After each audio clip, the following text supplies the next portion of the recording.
Bapak Ibu, berjumpa lagi ya. Hari ini tanggal 1 Maret 2024. Kita sudah berada di bulan Maret lagi, luar biasa. Kita masuk ke bulan yang baru di tahun ini.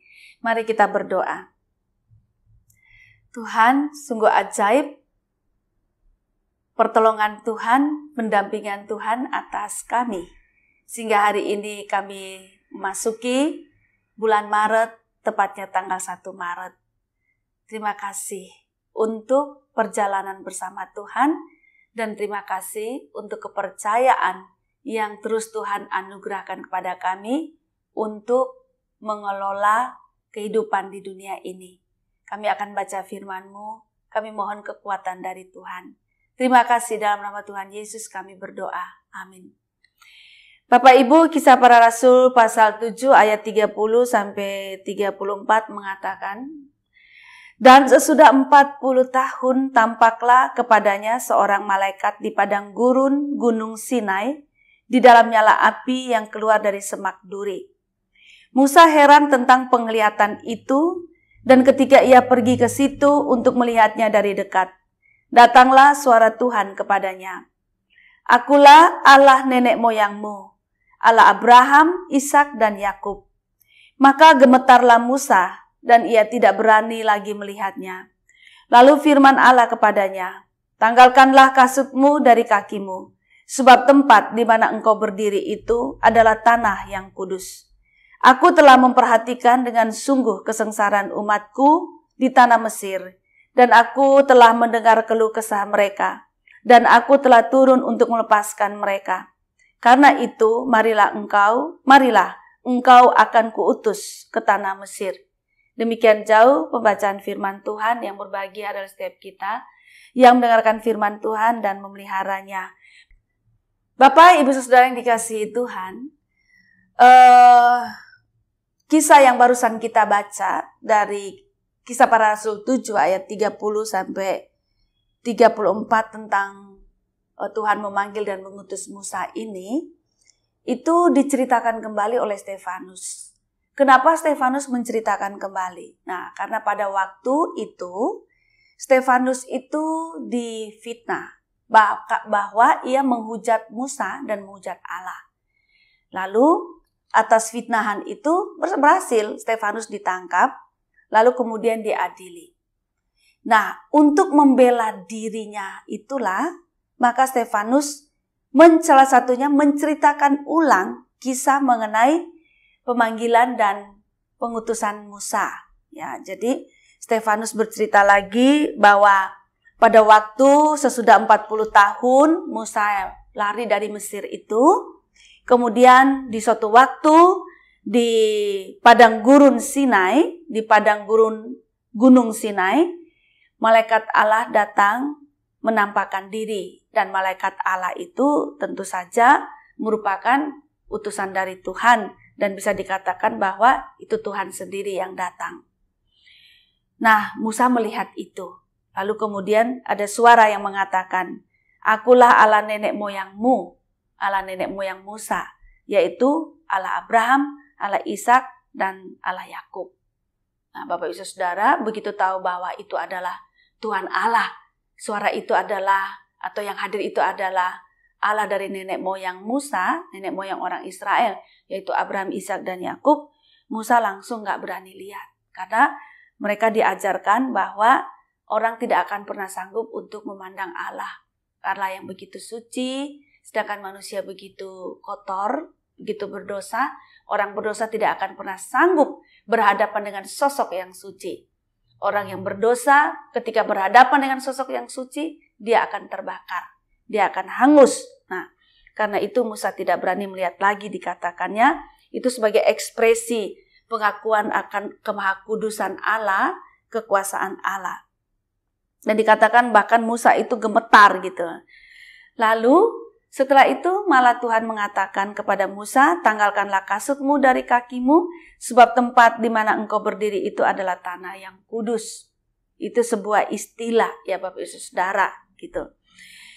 Nah, lalu yang menarik adalah ketika Tuhan melanjutkan bahwa begini, Tuhan telah memperhatikan kesusahan, kesengsaraan umat Israel di tanah Mesir.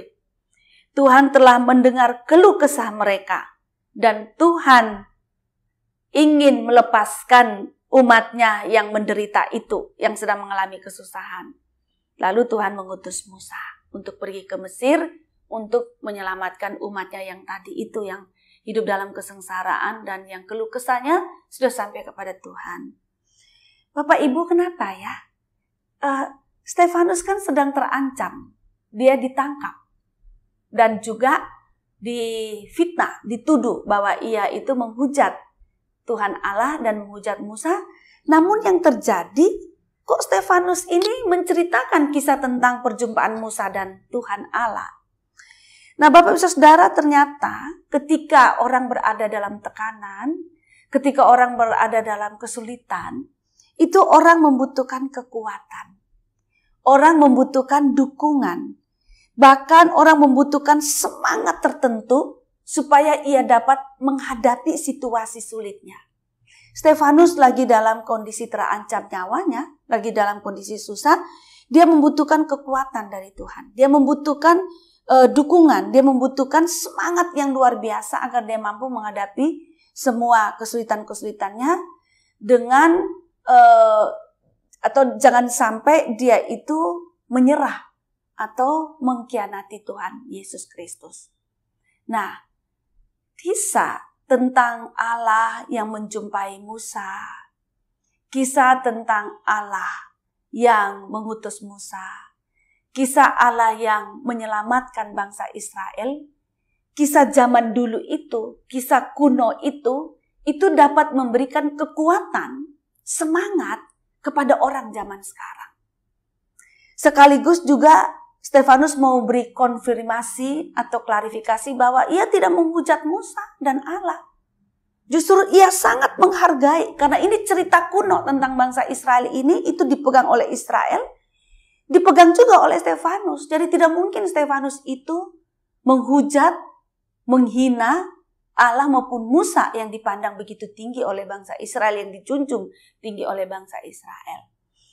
Nah, Bapak Ibu Saudara, firman ini mau menyampaikan kepada kita, atau melalui kisah Stefanus ini menyampaikan kepada kita bahwa kisah perjumpaan Tuhan Allah dengan sesama kita atau orang lain, bahkan kisah kuno, kisah di masa lalu, itu ketika kita ingat perbuatan-perbuatan Allah, mengingat kuasa Allah, itu akan memberikan kekuatan kepada kita.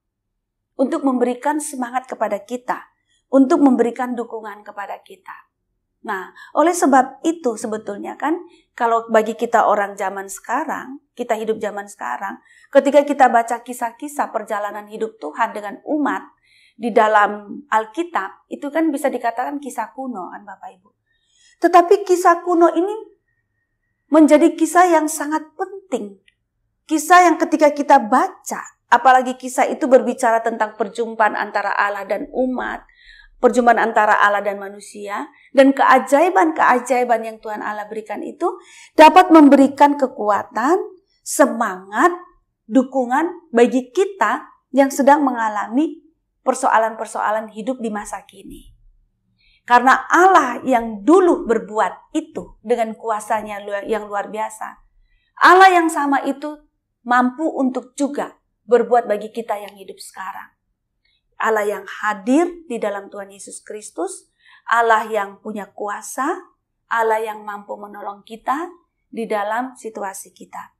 Maka Bapak Ibu Saudara, apapun persoalan dalam keluarga kita, atau persoalan yang kita alami secara pribadi, dan juga persoalan yang ada di dalam kehidupan berbangsa dan bernegara di dunia ini, Bapak Ibu, persoalan-persoalan ini tetaplah kita hadapi, tetapi kita tidak hadapi sendiri.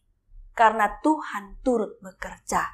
Dikatakan bahwa Tuhan bicara kepada Musa, "Aku telah memperhatikan dengan sungguh kesengsaraan umatku." Oh, jadi berarti semua yang terjadi di dunia ini, di negara-negara, itu Tuhan lihat.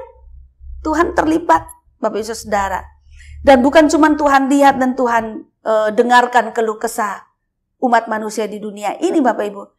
Tapi Tuhan berbuat.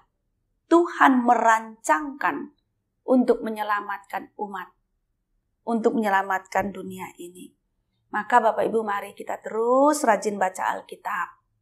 Karena dengan kita membaca Alkitab, kisah-kisah perjumpaan Tuhan dengan manusia, dengan umat, dan kisah-kisah keajaiban, kisah-kisah tentang kekuatan Tuhan, tentang kuasa Tuhan yang bekerja dalam kehidupan manusia.